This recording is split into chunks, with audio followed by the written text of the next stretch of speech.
Removing Barriers is a four-part series that seeks to inform and inspire people of faith to understand the fight against racism. With an historical perspective coupled with personal witness and experience, the guests share their insights into the very prejudice that has plagued the nation and the world. Your program host is Father Jim Korda, president of CTNY, the Catholic television network of Youngstown. Hello and welcome to our show, Removing Barriers. I'm Father Jim Korda. Joining me is Bishop George Murry, who is the chair of the Bishop's Ad Hoc Committee Against Racism. Welcome. Thank you very much, Father. In this segment, we're going to focus on the 1984 pastoral letter that the black bishops presented, and it is entitled What We Have Seen and Heard, and it's a pastoral on evangelization. Before we actually talk about the document, let's go back to the title of it, What We Have Seen and Heard. Why did they select that particular title? The bishops selected that title because they wanted to reflect the experience that they have had as Catholics, as African American Catholics, as priests, and as bishops in the United States in terms of this issue of evangelization. What we have seen and heard comes out of an earlier document from 1979, where the bishops issued a pastoral letter called Brothers and Sisters to Us. It was in that letter that the bishops said very clearly, racism is a sin that divides the human family, blots out the image of God among specific members of that family, and violates the fundamental human dignity of those called to be children of the same God. So the bishops were challenging racist attitudes and racist beliefs. Then the next question becomes, where do you go from there? The bishops raised racism as an important social issue in the country. How do we then begin to overcome racism? That led to the pastoral letter, What We Have Seen and Heard, and the focus on evangelization. What changes hearts? Jesus changes hearts. It's the encounter with Jesus that opens us to the possibility of living a different life, opens us to conversion. So that's what the bishops are getting at in that document, What We Have Seen and Heard. How do we open ourselves to the experience of the Lord and allow Him to touch us and change us and make us new? You know, it's interesting when you use the word evangelization. I always think of that one-on-one experience really taken from the life of Jesus, because all of His experiences with people were really one-on-one. Why did the black bishops focus on evangelization instead of focusing on a pastor on racism? We know it's all tied in together, but why this broader umbrella of evangelization? How important was that to focus on that? I think it was extremely important because of the fact that they had already focused on racism per se in that earlier document, Brothers and Sisters to Us. In this follow-up document, they wanted to look at different ways that we could challenge racism both individually and collectively and institutionally. And what they were trying to clarify was that the more the gospel becomes a part of our lives, the more we are evangelized, the more open we become to loving everyone as a child of God. And what has been the impact over these 30 plus years of the document since? Well, that's a very good question because of the fact that the United States Conference of Catholic Bishops did a study about 5 years ago of asking that question, what has been the impact? And the results of that study was not encouraging. Many of the people who responded said that they didn't see much of an impact from that document. And I think that that becomes the jumping off point, if you will, for this new Ad Hoc Committee Against Racism. Because what we want to do with the new committee is have a sustained effort. Throughout American history, bishops have made various statements. what we want to do now is say racism is a serious problem in our country. We need a long-term and sustained effort. We cannot simply make statements. We have to take actions that will help people to learn more about each other, listen to each other, come to know each other, and overcome this sin. And I think another thing is that we do learn from one another. And let's go back to the feast day that they promulgated the pastoral letter on, and that is the Feast of St. Peter Claver. Why do we go back to him and lift him up when we talk about this sin of racism? Because of the fact that Peter Claver gave his life to work with African slaves. Peter Claver came to South America, to Cartagena, and he discovered that these slaves were being brought in from Africa and no one was caring for them spiritually. And I think that Peter Claver was very aware of the fact that the Jesuits were originally founded as a missionary order. 85% of the Jesuits around the world are involved in education now. But Ignatius founded the Jesuit order to be missionaries. So he went to Cartagena as a missionary, and he saw these people who were in need of basic care, food, clothing, shelter, but also in need of the gospel. And he devoted his life to caring for those slaves. And when he died, the people in Cartagena, the slave owners, had a big celebration for him, but the slaves also came and they carried his body through the street. He's an example of outreach to people who have been brushed aside because of racial prejudice. In our last 2 minutes of our time together, let's talk about that whole concept of preaching and witness, because we know as Christians and especially as priests, our role is to preach the gospel and to witness to that. How do we combine those two together in a powerful way to address this sin of racism? First of all, we have to admit that it is a problem in our society. I think that there is a great deal of denial. Some of that denial is rooted in hope. People are hoping that things will get better. But the fact of the matter is that there are many people, whether they be African American or Hispanic or Asian or Native American, who are the victims of injustice because of their race. We have to open our eyes to see that.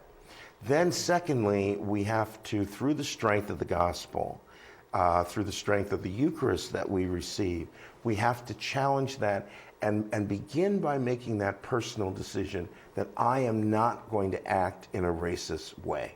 And then that moves out to our institutions. Thank you. Stay with us. We'll be back in a moment. There's a lot of violence in the world right now. I just see people shooting and car wrecks that sometimes were on purpose. What do you think the power of God could do in our world? Change some of the people's minds and how they act. We need to love our neighbors and love our enemies. And love each other. That's what I think.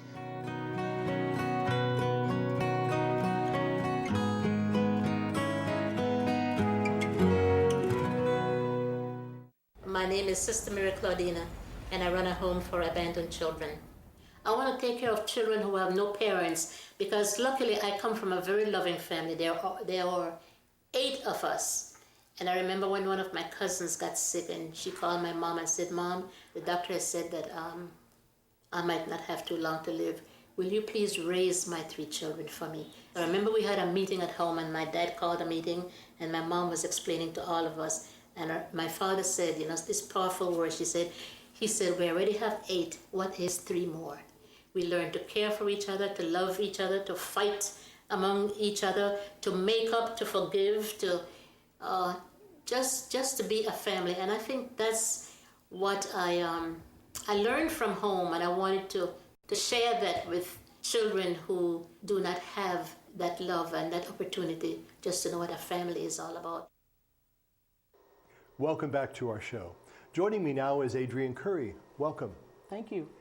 In our first segment, we basically had an overview of the 1984 pastoral letter on evangelization that 10 black bishops wrote 30 plus years ago, entitled What We Have Seen and Heard. And in this segment, we're basically going to focus on part one of the document. But what I'd like us to talk about, first of all, is this document still relevant today and why? It is still relevant today because when it was written, a lot of people didn't read it. It wasn't promoted as other pastoral letters. And so a lot of people never heard of it. And so it's important today because it talks about the gifts of the African American community. And I'd like to specifically get into those gifts because that first part of the document is called The Gifts We Share. Yes. So let's enumerate some of those gifts and we'll discuss those. Okay. What would be one of the first gifts that you would see? Our spirituality. Our spirituality is vibrant. It's lively. It varies in different communities. It's contemplative. It's spirit-filled. It's holistic. It's everything to us. It's interesting when we talk about spirituality and the black community. I would almost see those two words as synonymous. Oh yes. And for me, I certainly enjoy and look forward to experiencing that spirituality. There are those, however, that do not. Would that be racist on their part, or is that just because that's their spirituality? It's not racist on their part because it varies within the black community. We have black Catholic churches who would prefer a traditional mass. My home parish in Chicago, we have a very lively mass. We have a gospel choir, we have a lot of instruments, there's a lot of fellowship at the sign of peace, and not all parishes do that. So it varies within the black community. So no, it's not racist, it's just what you're accustomed to. And let's talk about, I think, one of the premier gifts in most, if not every community, but in particular in the African American community, and that is family. Yes. Talk about that. Family is very important, and it's not just your immediate family, it's extended family. Every black person I know has play brothers and sisters, aunts and uncles, cousins. You know, we just take people in. And it's always been that way. You have a group of people who is part of your immediate family, and then you have other people that you grew up with or were neighbors or what have you, and they're all part of the family. Let's talk about family values and how crucial that is in any family situation, that the values that we have basically are rooted in centuries way back, but why is it important for us to always go back to that? It's the family, the black family has been fractured so much, starting from slavery times. You know, people were enslaved, families were broken up, things happened. Even most recently, if you were a poor family, the father couldn't be living in the home because the family couldn't collect benefits. So there's always been a war in society over the black family. But that doesn't stop people from doing what they need to do to keep that family alive and well. You spent many years in social action in the church. The one word that comes to mind when I think about social action is that whole sense and the right of freedom. Yes. Freedom has not always been something that the African American community enjoyed. And still today, it's difficult. Let's talk about that, and why is that so crucial for us to understand that? I think that's where scripture comes in. Because, you know, in the Old Testament, you got Daniel in the lion's den, you've got Moses leading his people free. A lot of the spirituals came out of that. Mm-hmm. And those songs have sustained us for many years. And that's very important. And And in the black community, we feel like if one person is enslaved, everyone is. You know, we all have to be free for us to be equal. You know, the other word that comes to mind that kind of piggybacks that is that whole sense of reconciliation. We have to be reconciled with one another, but also with the larger community in the world. That is difficult sometimes, especially when we look at the issues of racism and those things that affect our freedom in our world today. Yes, and a lot of times when people talk about, they don't want to talk about racism. They don't want to talk about things that separate other people. And it's important to talk about it. It's important to listen when a person of color is talking about racism and not just dismiss it. Because there's a saying, you have to walk a mile in someone's shoes to understand them. You just can't poo-poo something like that. If I tell you something and I feel like I've been offended, don't dismiss it. Sure. Let's, in our last few minutes now, talk about ecumenism, because that is in that first part of the pastoral letter. And they talk about the African American community being really a bridge to people of other faiths, of Catholics with other Christian denominations. Why has that been, and why is that whole Christian spirituality and ecumenism so fundamental? A lot of times when people talk about the black church, they're not talking about black Catholics, because we're not. Actually, we're a lot in numbers compared to some denominations, but they don't consider black Catholics as being part of the black church because of the structure of the church. But when it comes to our music and everything else, we are. And a lot of times, I know in Chicago, some of the big Protestant churches, the ministers will say, if it wasn't for the Catholics, we wouldn't have a church. So we're everywhere. Well, Adrienne Curry, thank you so much for enlightening us on this wonderful and relevant document. In our next segment, we're going to talk with somebody further about part 2, but we thank you for being with us on this show. Stay with us. We'll be back in a moment. There's a lot of violence in the world right now. I just see people shooting and car wrecks that sometimes were on purpose. What do you think the power of God could do in our world? Change some of the people's minds and how they act. We need to love our neighbors and love our enemies. And love each other. That's what I think.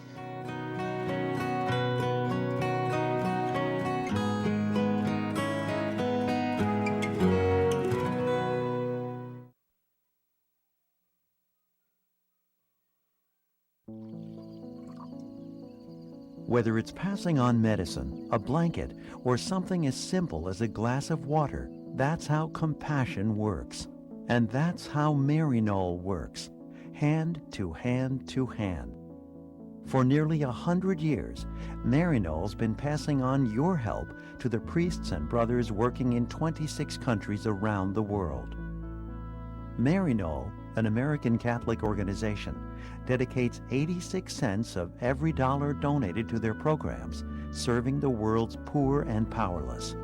And that's how it works. Compassion flows from your hand to the hand of someone in need.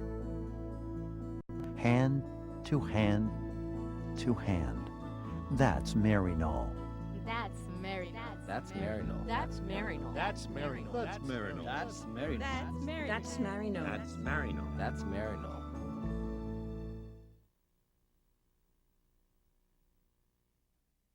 Welcome back. Joining me now is Father Ed Noga. Welcome to our show. Thank you for having me. In our previous segments, we've been talking about the 1984 pastoral letter on evangelization that 10 black bishops put together.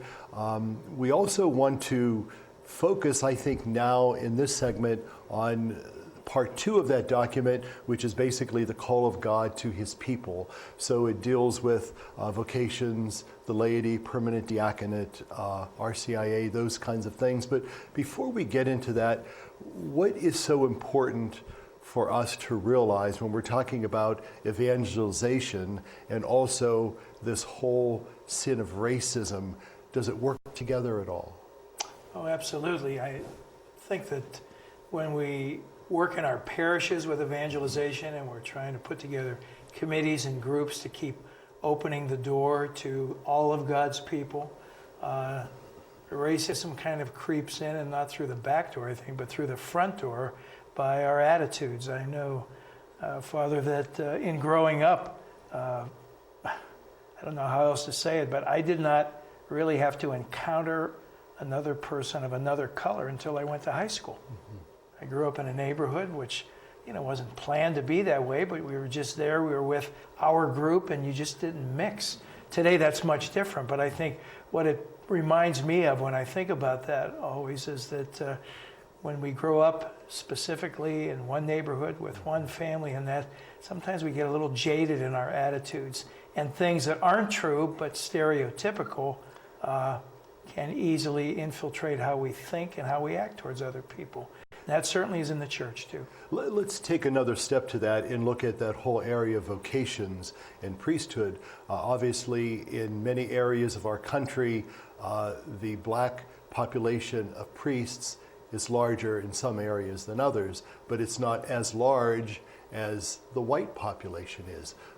And yet, this is not a white church, this is a universal church. But why do we have such a increase in vocations in the African American communities as opposed to the white communities? Well, I think one of the things that's real important is realizing that sometimes our notion of mission may be a little jaded because we think, well, we're helping other people. When in fact now I think we're realizing that what we would call in the past minority communities are really kind of the missionaries to us. And I think maybe it's just a matter of realizing that, of acknowledging that, and really celebrating that, because that's the future of the church. I continually tell the folks at our parish, St. Pat's in Youngstown, that I'm in the minority now worldwide. And there's nothing wrong with that at all. That's just a reflection of the demographics of the world and the vocations of our church. I'd like to get your input on the RCIA program.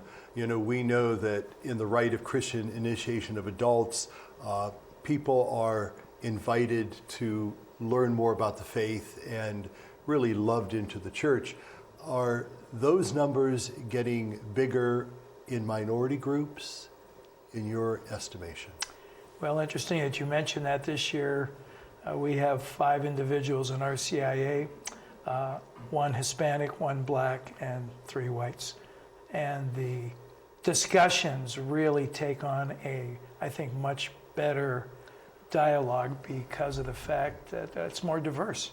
I think the diversity brings giftedness that we sometimes forget about when we're just in our own group. So my parish, I don't think, is like representative of the demographics of everywhere, but certainly in our experience this year, those who have come in to help with RCIA and that see that there's a much better dialogue because of the diversity.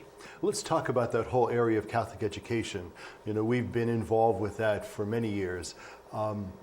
Why do we see more of an increase in our Catholic schools among the minority population and a decrease in many other populations? Does that make sense? That makes a lot of sense. It would seem that the history of what Catholic education has been, it has become very much sought after by the minority community. Discipline, family life, good education, good skills, people skills, and so on. And you and I are products of that. Doesn't mean we're perfect at it, but we have a good attempt at it. And I think the folks in the minority community, the black community, really see that as a value.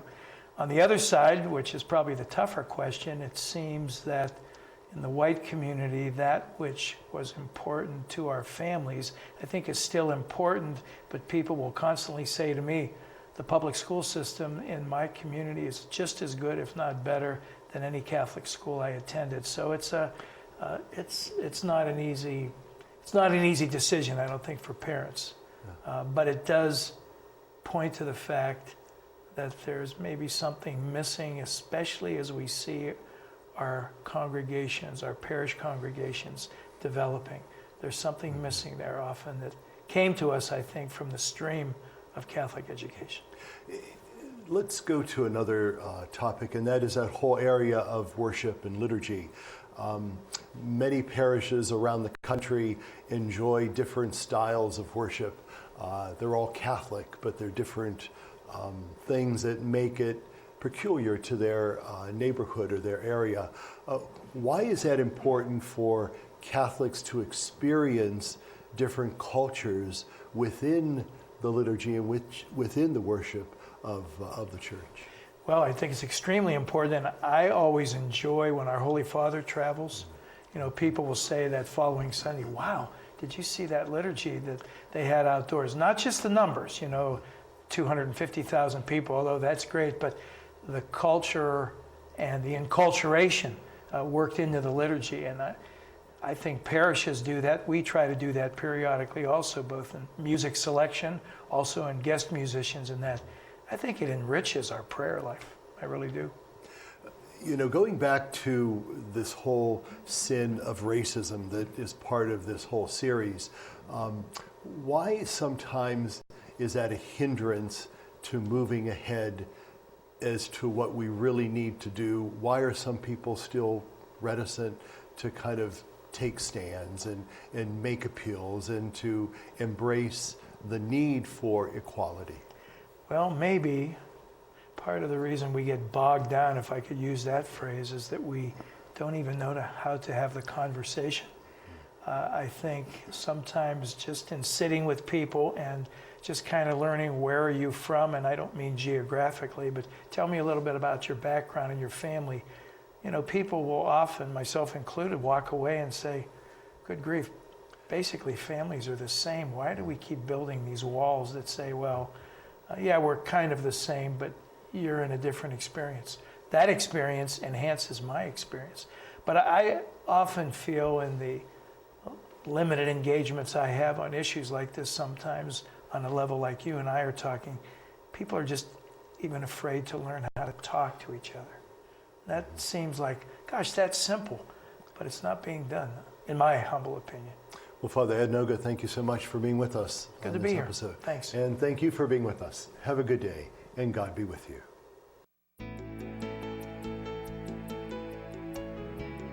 Removing Barriers was a production of CTNY, the Catholic Television Network of Youngstown. Your program host was Father Jim Korda.